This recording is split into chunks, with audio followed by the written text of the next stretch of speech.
Good morning, everyone. This is Miss T. I hope everyone has been doing well. Today, we're going to go back into Genesis with the lineage, but we're going to focus on one particular part of the lineage. The reason why is because that will bring us right to where and why Israel and Iran are fighting today. So I think we did talk about Noah and his sons, but that's where we're going back to because that's where it all starts. So Noah's sons, Shem, Ham, and Japheth, and their wives well, not Noah, because he was pretty much old. He had his wife, and he didn't have any more kids. But his sons were the ones to procreate the world. And it never, I don't know where people get the ideal that those three were different nationalities, or I don't know. But race is not, there's nothing about race or skin color in the Bible at all. It is not specified.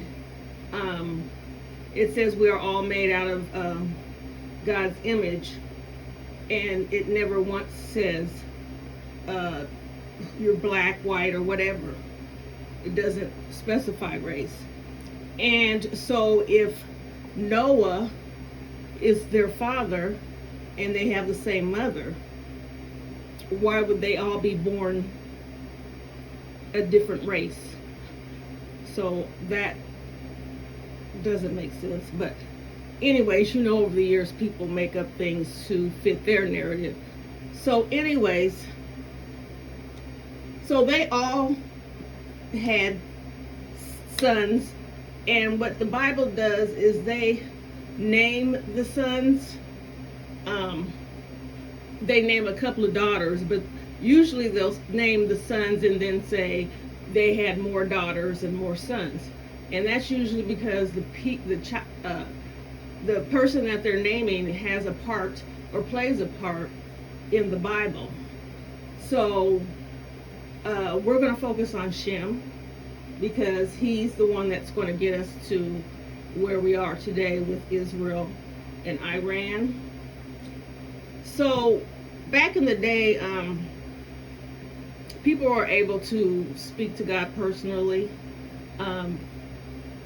Angels would come to people in their sleep and show them signs or show them things that's going to happen. Angels would come to them and talk to them, or God would come to you directly. So Shem had, I believe, 2, 3, 4, 5 or 6 sons. I can't count right here. I'm not going to name them because I want to get down to where we need to be. So of course their sons had sons, and one of his sons lineage or great grandson was Abram. So he was like the 10th generation from Noah. So he would be, he's great, he's down the list. And Abram's wife was Sarai.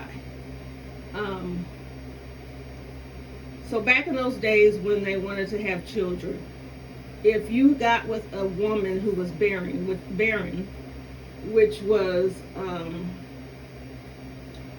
I guess I had Shem's sons right here, who was barren, you were allowed to take like a concubine or the maiden of your wife's or whatever. So at first, Sarah was barren. So what she did is she told her husband that he could go and have a child with her maiden, and her name was Hagar. And they did, and she had a son named Ishmael. Now, Ishmael is pretty much, he's in the Bible a few times, but we're going to focus on his other son. So after she did that, of course, if you have a husband and you're barren and he has a child with someone else, you're going to feel some kind of way, even though she told him to do it. So she was upset, and she wanted Hagar to be sent away, or to be removed from her sight. And she did. She ran, because she was scared of what would happen. But an angel came to her and told her to go back to her, mistress, and do her duties, and not to worry about what was going to happen. So she did, and after a while, Sarai just, lived her life. Now, we all know God can perform anything, any miracle, can do anything in the world. So Abram and his wife were up in their, I think Sarai was 90, and God told Abram that she was going to bear a son. And Abram told his wife, well, of course, she was like, how can I'm old, how can I bear a son? But like I said, when God tells you something, that's what's going to happen. So she did have a son. His name was Isaac. So after they had a son, or right before, God had changed Abram's name to Abraham, and his wife's name from Sarai to Sarah. Now, I know there's some significant reason why God changes names, but it doesn't say in the Bible. So it doesn't say God changed Abram's name because it just, he changed their names. So after they had Isaac, and so they had Isaac and Ishmael. So when you're born to a maiden, to a woman who's not your wife, you are considered a child of, that father, and you will get, land or cattle or something, but you're not in the, you can't have any, birthright or anything. You don't have any personal, that a father would give a son. You don't get any of that. So, excuse me. So, where am I at? So there was Isaac. Now, Isaac married, when he grew up, he married Rebecca. And an angel came to her, and I'm trying to I'm not going really fast, but I'm trying to get to where we need to be in this war. That she was going to have twins, and that they were going to be nations at war. And so her whole time carrying her twins, they fought in her stomach. And so when they were born, one's name was Jacob and the other one was Esau. They said when Esau was born that he was red, with red hair. Now, I don't know if that was to simulate what was to come later on, because red is not usually a color that a person is. I don't know if red represents anger. I don't know. But like I said, the Bible does not have any type of race, skin color. They might use the word dark or something like that, but they never use skin color or any kind of ethnicity in the Bible. But if you read it, you know where the Bible, the characters, or not the characters, that the people who are in the Bible, where they're at. So you have the Euphrates River, where I'm gonna get back to where Jacob took his family, all his family, and pitched a tent in Canaan. And then you have some people who scattered over into Egypt, and then you had people, they just scattered all over, but the place that they're scattering is in Africa. So even though that he's not naming, or there's no race in the Bible, we know where the Bible, where these things were happening. But it's fascinating that people have tried to sabotage the true message. So when God puts his message out there, he is wanting it to be given as it's put in the message. And anyone who changes it, he's already said false prophets will pay for their deception. And if you're changing anything that has been written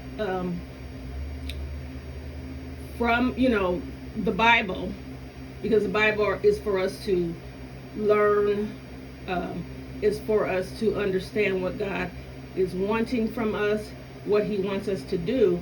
If you're changing that, then you're getting confusion. People are getting confused, and that's punishable. And God, when God punishes you, it's not just a slap on the hand.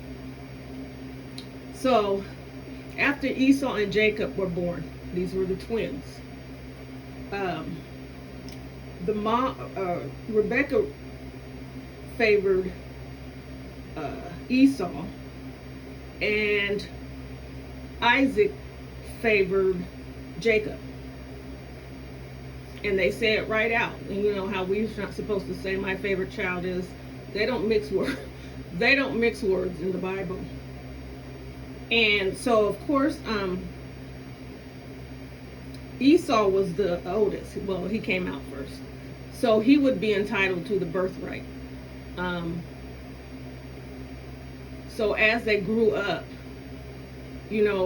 Jacob was a faithful follower. He obeyed his father, and he learned about God, and did what he was supposed to. While Esau just was just going through life, just doing whatever. So one day he was in the fields, and he came home, and he was really hungry, and he was really thirsty. So he came to his brother, and he said,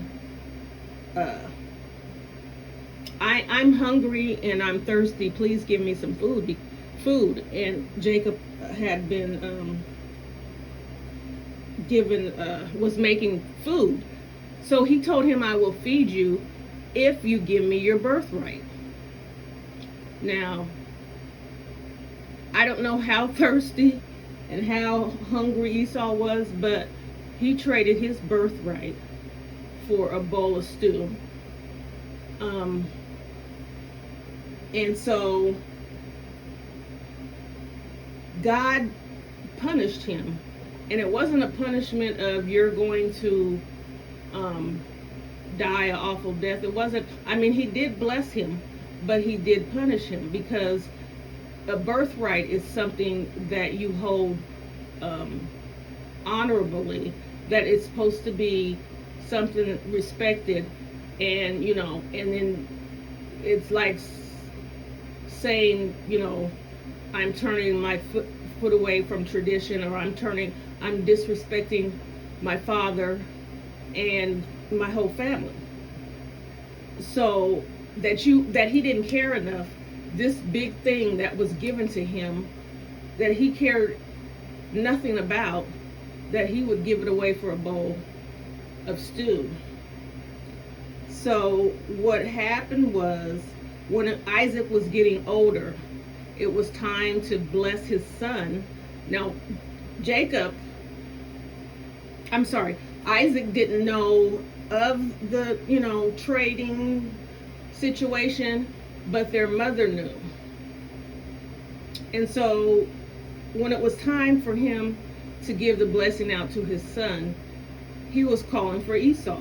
Now, Esau was kind of, rough. He was hairy, and maybe that's, I don't know.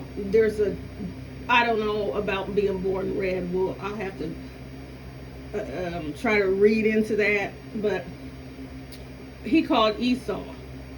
So what they did was, they took lamb skin off of, shaved off of a lamb, and they put it on Jacob, and then they, covered his neck or whatever, because Isaac was old and he was almost blind. So when it was time for him to bless the firstborn, he did, but it was Jacob that he blessed as the firstborn. So Esau, who knew that he had given his birthright to Jacob, also came into his father's tent to be blessed. And when he came to his father was like, "Who are you?" And he said, "I'm Esau." And he said, basically, I've already blessed you, and what's going on, why are you coming back?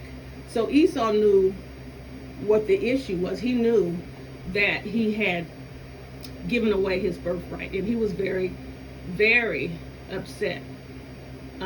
So the mother sent Jacob away. She told him to go and live somewhere else, or try to find somewhere to go, until his brother was no longer upset with him.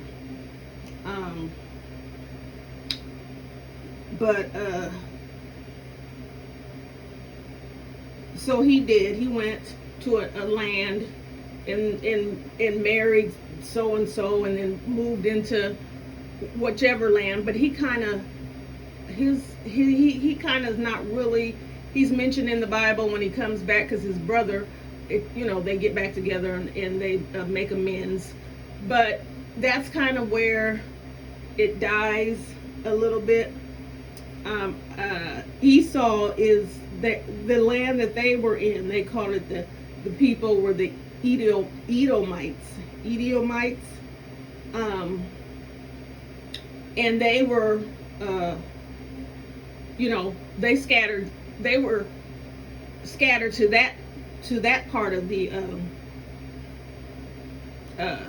Africa, and I don't know if everyone how it's divided. I don't know. The Euphrates River goes through a lot of little areas, and I don't know which part that everyone went to, but it was still all in one region.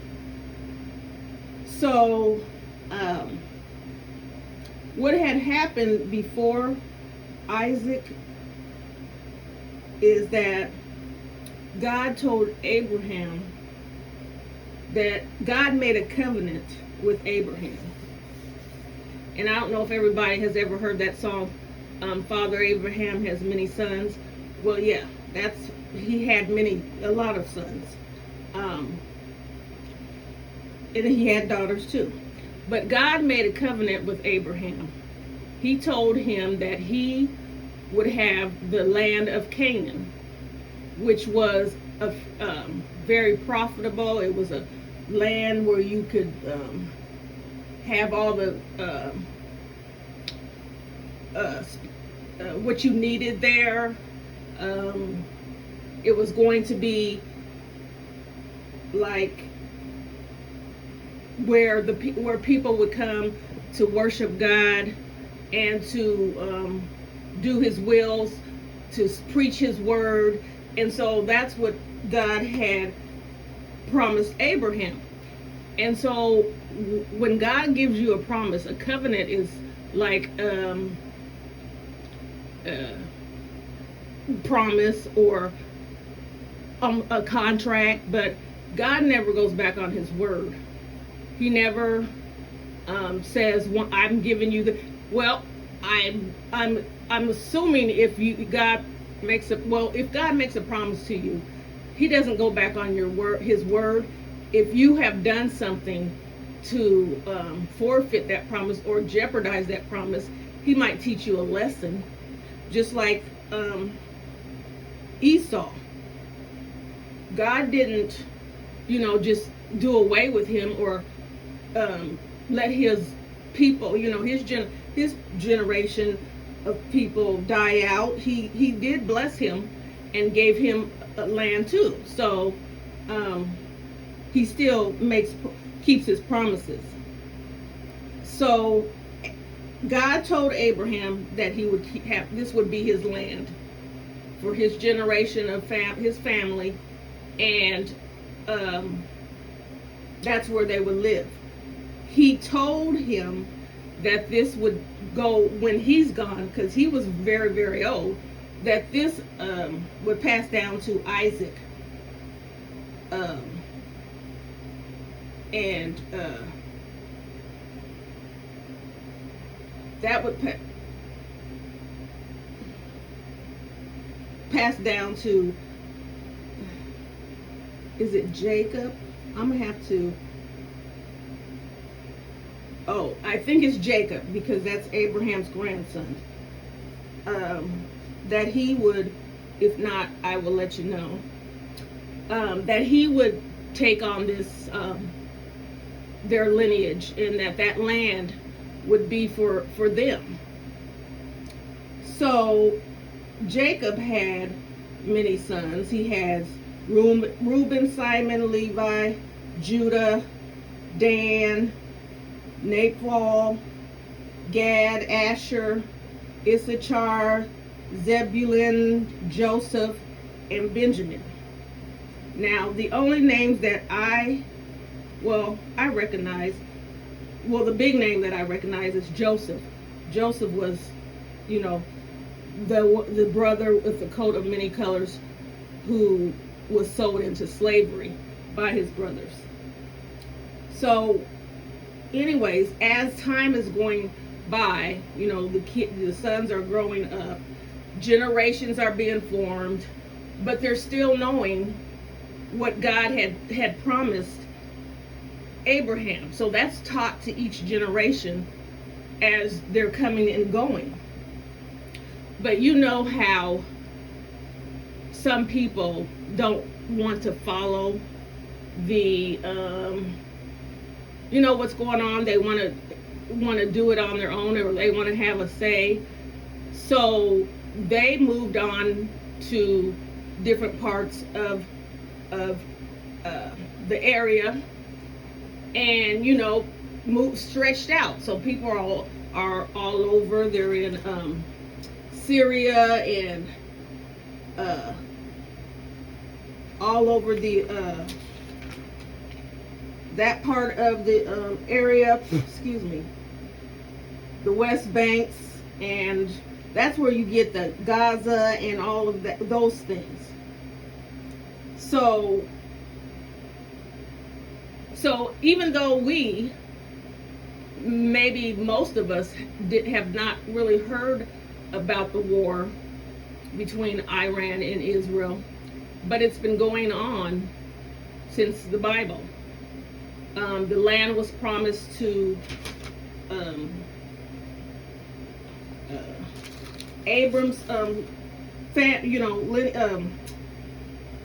family, and it was to go down the list. His people and their people. This was their land. They're still there, but they have to continue to fight to keep the land. Everyone has been trying to get. Everyone is claiming the land. Iran and the people that work with them, Russia. I don't know if they know about, well, I'm pretty sure they know about all the things that are, good there. God plenished the land for Abraham's family, for the people. But he said that it was for Abraham. So they still are there, but like I said, they're constantly having to have war to hold on to their land. I don't know why the other countries are involved. I guess when you take alliance with a country, if they get in a war, you get in a war. So right as now, I believe that the United States is on Israel's side. And if they are, I don't know if it's just because they're in alliance with Israel or if there's some hidden thing. But this is a spiritual war. This doesn't have anything to do with oil, money, diamonds, none of that. It's a spiritual war. People are fighting over the land that God promised Abraham. And like I said, when God tells you something or promises you something, he's not going back on his promise. So what he has said is, during the war, because it is getting worse, and sometimes it looks like, I don't really follow it, but to me it sounds like Israel might be like behind or the underdog. I'm not sure. But what God said is, if it looks like, or if the people, what his message was to the people, for them not to fear, because if it looks like they're going to lose, if it looks like, they're in danger or however, that he's going to step in. So it's going to be God will have to take over the war. So can't nobody beat God. So if he steps in and says one word, all of the enemies will fall. I don't know what it means for him to step in and take over, and because he's promised that land to the people, and he's not going to go against his promise. But all I know is God said, so it will be. I don't know, like we've had signs of what is going to happen before the second coming, and it does say wars and talk of wars. Now I'm not saying that this war is going to be, is going to end. That means God's coming because of this war. That's not what I'm saying, because no one knows the time nor the hour when he will return. He has given us signs to let us know that we're getting close. But I can almost see that, however, if that God steps in to protect the people in Israel, it's going to be so that there are probably going to be a lot of people who are going to change their mind about worshiping God and Jesus, because it would be hard to see a miracle that happened in front of your eyes and know that this is what it said in the Bible, that God said, he'll step in. There'll be a divine intervention. Would you not think, well, yeah, there is a God. I've been wrong. So, but I don't know if, I don't know how far the war goes. I don't know how furthermore it has to go. I don't know. I try not to pay attention to, the things of the world, because it takes you off of your mission, what you're supposed to do. If I read in the Bible and God tells me, if you do this, you're faithful, you don't have to worry about anything. So you don't get scared when you see, they're saying that it's getting ready to be World War III. They're going to do this, because I already know what the Bible said. Man's not going to destroy the world. Nuclear bombs is not going to destroy the world. We already know how the world is going to go. So I don't focus on those things. I just focus on what God has told me to do.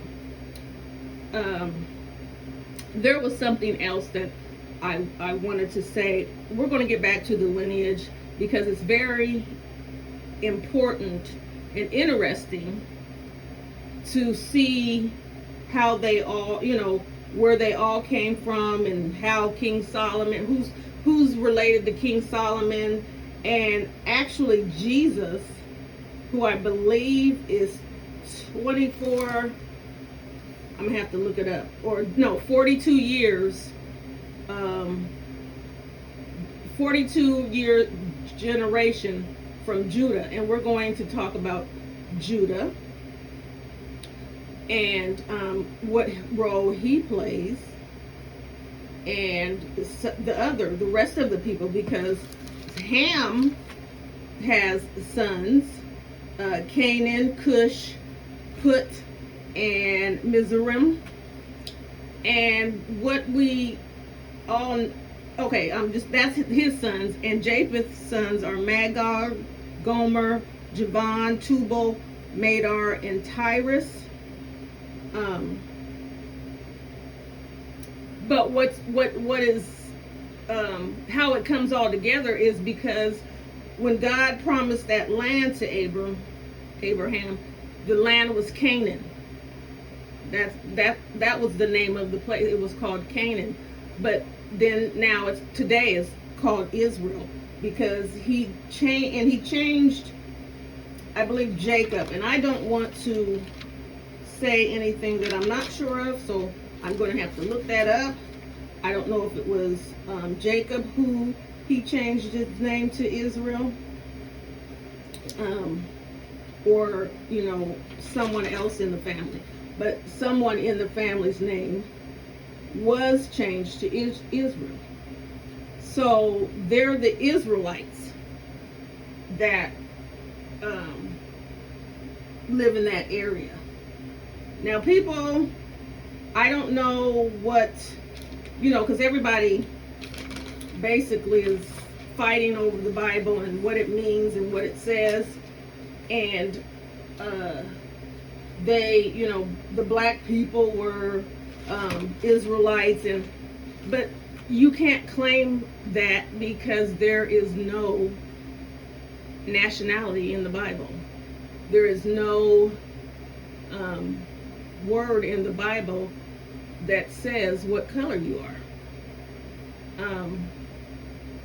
I don't know how we now at this day have different nationalities and different colors, and maybe I don't need to know, because if it wasn't in the Bible, then it wasn't that important for me to know. All I know is that it's centered around the area that they're in, the Gaza, Israel, Iran, Egypt, and the Palestine people are claiming the land. Hamas is claiming the land. Just everybody. They know what that land means, and they know who it was promised to. So they know, so they're just going against God, and you can't go against God because you can't win. So, but we've seen time and time again in the Bible and in everyday life, people who go against God, and it doesn't go really good for them at all. So I want the lands in the Bible that were actually called a name, or that was labeled. They had Israel and Egypt and Assyria, and I know some of these are changed to a different name. Babylon, Greece, Italy, Persia, Libya, India, Turkey, Spain, Cush. And so Egypt is actually in Africa, but it's not labeled that way. And when I was growing up, I didn't even know Egypt was in Africa, because they led me to believe that was like a different continent, like it was a whole thing by itself. But now I understand why they didn't want to label it, because everyone knows where the Bible stories are coming from. They already know what region that they're coming from. So when you try to change the narrative, that's what happens. They put things in to get you to think about other things, so you don't question what their narrative is. So I think that's why people have, conspiracy theories, because they throw out stuff to keep you wondering about other things, so you're not focusing on what is the important thing to know. Persia is now Iran, and Cush is Ethiopia. And Cush is mentioned in the Bible quite a few times. Of course, Egypt is mentioned in the Bible. And so these are the modern day names of these places. If you are following the war, I suggest that you read the Bible and see what God has said, what will happen, and if you go against him, what will happen. But it also says that those who are helping his people, they will be blessed too. So if you're helping Israel, if you're helping in whatever way, getting them food, or whatever way that you're helping, God said those people will be blessed also. I just thought I would bring that out, since that's where we're at in this war. It had started, and why it has been well, not started, why it's still going on, and how it's getting more and more crucial with all the missiles and the bombs that we've made, and things like that. So God doesn't want you to be afraid. He wants you to realize that there is no other way but to serve him. If you want to be lost, continue to ignore what is going on, and continue to ignore his word. But if you want to be saved, if you want to live your life for the rest of your life happy, with no stress, no pain, no weeping, no nothing, everything will be fine. You're not going to even know what that means anymore. I would pray that you would come to the Lord. It's not hard. If you pray and ask him to show you how to serve him, if you keep the Bible with you and read the Bible, it will give you all the things that you need to know. And he doesn't ask much. He just asks that you acknowledge him, accept him as your Savior, and then everything else will come naturally. So, like I said, some of the things in here I might have to go look up, and I will let you know if I misspoken. But you can also go look it up yourself, because I always push for everyone to read the Bible so that they can read it for themselves, so they don't get guided the wrong way. Now, when people just misspeak, that's different than trying to lead people in the wrong way. But you do need to read the Bible for yourself so you can understand what you need to understand. So you're not just going by what someone said or what you heard, or you need to know for yourself.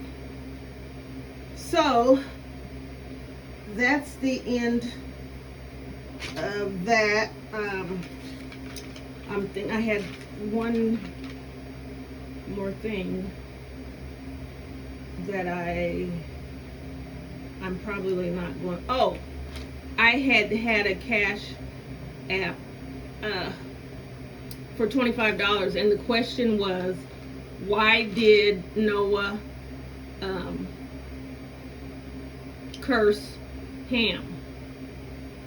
Now, the reason why I did that question was because of exactly what I'm saying. You have to read the Bible for yourself. People can tell you things and you'll just accept that's what it was. And the people that answered, they were correct in the way. They had the right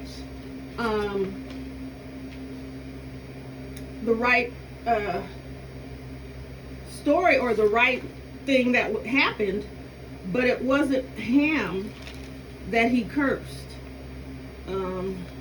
It was his son. So I just did that to further let you know that you are held accountable for your own self, for your own salvation. So don't let anyone else have that in their hands. You keep it in yours. I wasn't trying to trick anyone. I was just giving a lesson. But I will, I appreciate everyone that listens to my uploads and comments and shares me out. I promise I do. I just don't want to give any false information. I don't want to be the one I don't want to be a stumbling block. I want you to read for yourself and not just go by what I said, because I'm just reading and I'm just talking about what I see or how I interpret it. But you need to read it, because maybe what I see is different than what you see. So we can all do this together. I hope everyone has a blessed day and stays positive and safe, and be a blessing to someone today. Buy somebody a lunch, give a homeless person some money, or just anything, and see how it makes you happy, how your heart feels to do something nice for somebody. Until next time.